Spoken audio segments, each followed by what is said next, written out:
X company limited invested in 1/4/2009 in certain equity shares as below. 2 share में invest किए, एक m limited company का share था और एक एन लिमिटेड कंपनी का शेयर। इसने एम लिमिटेड कंपनी के कितने खरीदे शेयर? 1000, और एन लिमिटेड के कितने खरीदे? 500।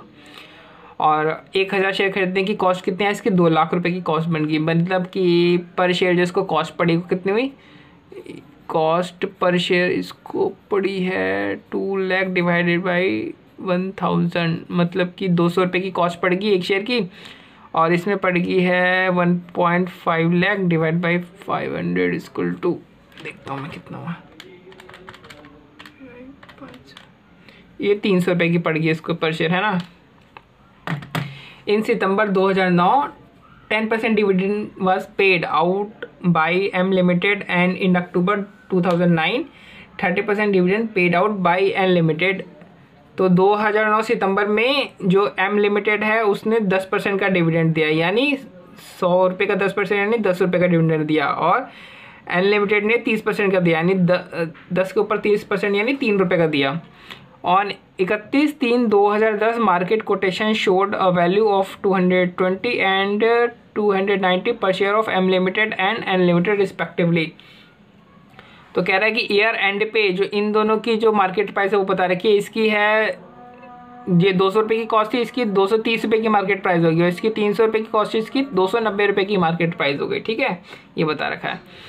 और बता रखा है कि अगले साल investment advisers indicate that the dividends from M Limited and N Limited for the year ending 31/3/2011 are likely to be 20% and 35% respectively, and that the probabilities of the market quotations on 31/3/2011 are as below।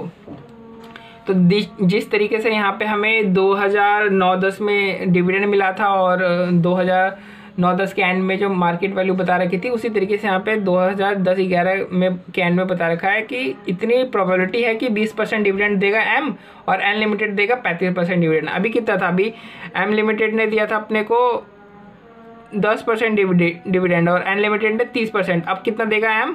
अब देगा 20% और N देगा 35% का। और जो market value है वो नीचे दे रखी है कि शेयर की मार्केट वैल्यू क्या क्या होगी।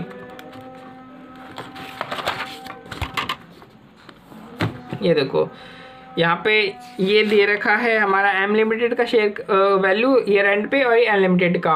तो एक वैल्यू नहीं दे रखा है, यहाँ पे 3 वैल्यू दे रखी है। ठीक है, और बता रखी है कि इस वैल्यू की प्रोबेबिलिटी इतनी है, इसकी इतनी है, इसकी इतनी प्रोबेबिलिटी है।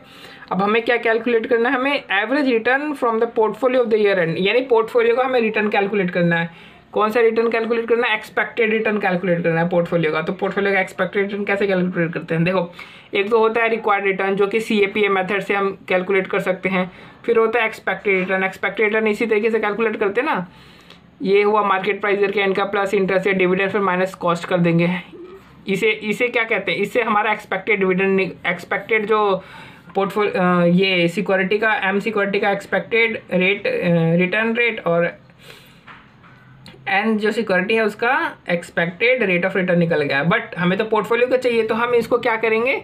इन दोनों को इनके एम के अंदर हमने जितनी इन्वेस्टमेंट कर रखी है और एन के अंदर जितने में इन्वेस्टमेंट कर रखी है उसका वेट निकालेंगे और इनके रिस्पेक्टिव वेट से इंटू करके प्लस कर देंगे। देखो 50% और माइनस 2.33%। देखो यहाँ पे निकाल रखा है ना, 50% माइनस 2.33%। ये एम का है, ये एन का है।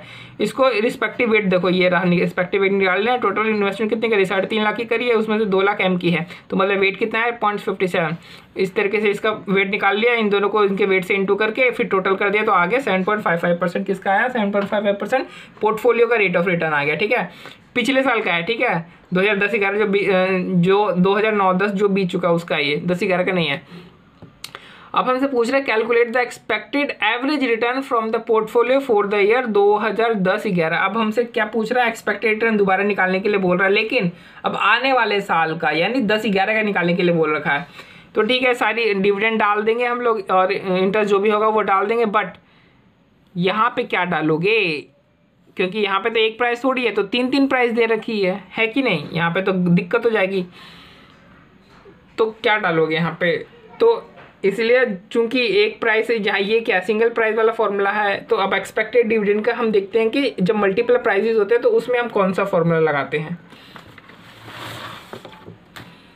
ये देखो मल्टीपल वाले में ये फॉर्मूला लगता है तो ये देखा दिखाया लग रहा है कि नहीं लग रहा कि इसी तरीके से तो हम स्टैंडर्ड डेविएशन निकालते ना, बिल्कुल ठीक।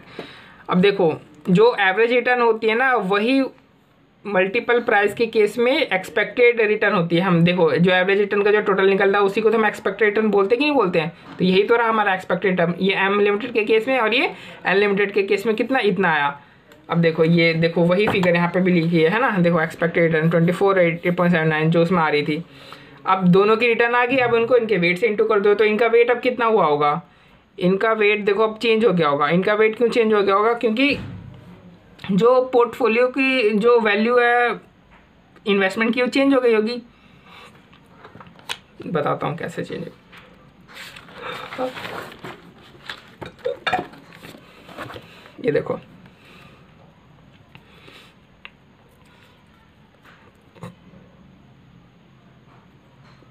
इसकी कॉस्ट कितनी थी शुरू में, 200-300 है ना, 3.5 लाख की थी।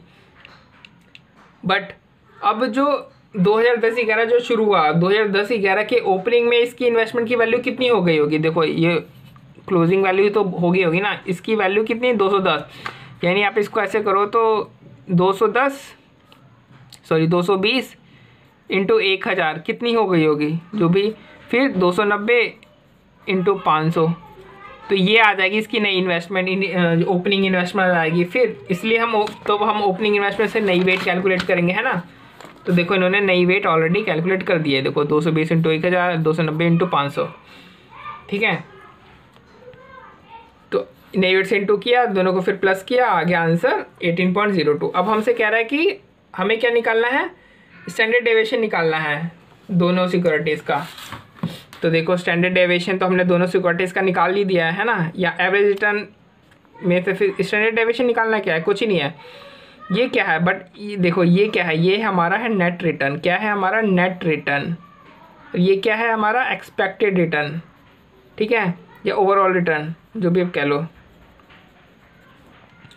तो नेट रिटर्न में से एक्सपेक्टेड रिटर्न माइनस करेंगे तो आंसर आ जाएगा, है ना। फिर उसको स्क्वायर कर देंगे, फिर उसको जो भी आएगा प्रोबेबिलिटी से इंटू कर देंगे, फिर जो भी निकलेगा टोटल में इसको हम क्या करेंगे, अंडर रूट कर देंगे।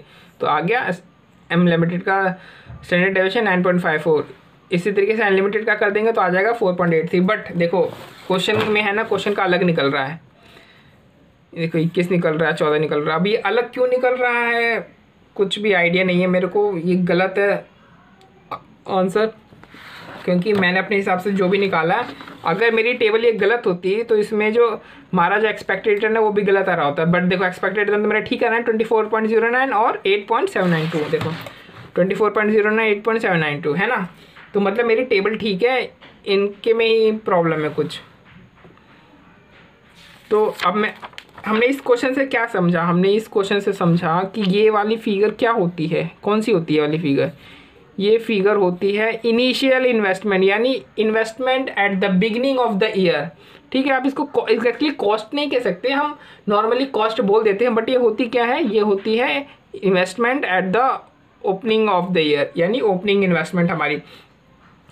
और ओपनिंग इन्वेस्टमेंट कैसे कैलकुलेट करी जाती है, जो कि क्लोजिंग प्राइस होती है पिछले ईयर की, उसको हम नंबर ऑफ शेयर से इंटू कर देते हैं, तो वो हमारी इन्वेस्टमेंट निकल आती है ओपनिंग इन्वेस्टमेंट।